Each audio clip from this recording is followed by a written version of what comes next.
കൊടുങ്ങല്ലൂരിൽ വാഹന പരിശോധനയ്ക്കിടയിൽ കസ്റ്റഡിയിലെടുത്ത യുവാവ് പോലീസ് ഉദ്യോഗസ്ഥരെ ആക്രമിച്ചു. പോലീസ് ജീപ്പിന്റെ ചില്ല് തകർത്തു. സംഭവവുമായി ബന്ധപ്പെട്ട പൊയ്യ സ്വദേശി ഇറ്റിത്തറ 35 വയസ്സുള്ള രാഹുലിനെ പോലീസ് അറസ്റ്റ് ചെയ്തു. വെള്ളിയാഴ്ച രാത്രിയിലായിരുന്നു സംഭവം. തെക്കേനടയിൽ സർക്കിൾ ഇൻസ്പെക്ടർ BK അരുണിന്റെ നേതൃത്വത്തിൽ വാഹന പരിശോധന നടത്തുന്നതിനിടയിൽ അമിത വേഗതയിൽ വന്ന കാർ പോലീസ് തടയുകയായിരുന്നു. വാഹനം ഓടിച്ചിരുന്ന ഇടവിലങ്ങ് സ്വദേശി ബിനോജ് മദ്യപിച്ചിരുന്നതായി വ്യക്തമായതിനെ തുടർന്ന് പോലീസ് കാർ കസ്റ്റഡിയിലെടുത്തു. ഇതിനിടെ കാറിൽ സഹയാത്രികനായിരുന്ന രാഹുൽ താനാണ് വാഹനം ഓടിച്ചതെന്ന് അവകാശപ്പെട്ട പോലീസുമായി തർക്കത്തിലേർപ്പെട്ടു. തുടർന്ന് ഇരുവരെയും ജീപ്പിൽ കയറ്റി സ്റ്റേഷനിലേക്ക് കൊണ്ടുപോകുന്നതിനിടയിലാണ് ഇയാൾ പോലീസിനെ ആക്രമിച്ചത്. ജീപ്പിന്റെ പിൻസീറ്റിലിരുന്ന രാഹുൽ മുന്നിലിരുന്ന CPO ഷമീറിനെ കഴുത്തിന് പിടിച്ചു മർദ്ദിച്ചു. മറ്റുള്ളവർ തടയാൻ ശ്രമിക്കുന്നതിനിടെ ഇയാൾ ജീപ്പിന്റെ ചില്ല് അടിച്ചു തകർക്കുകയും ഗ്രേഡ് SI ബാബുവിനെ ആക്രമിക്കുകയും ചെയ്തു.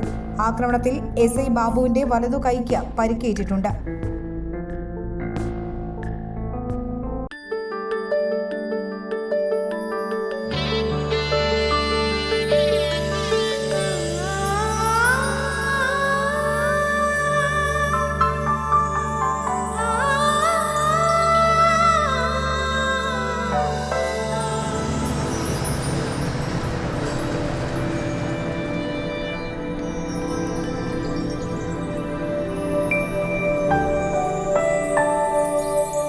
നിങ്ങളുടെ അധ്വാനത്തിന് സത്യമുണ്ട്.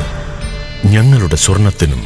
Ishara golden diamonds, Kodungallur road, Triprayar. സ്വർണത്തിന്റെ സത്യം.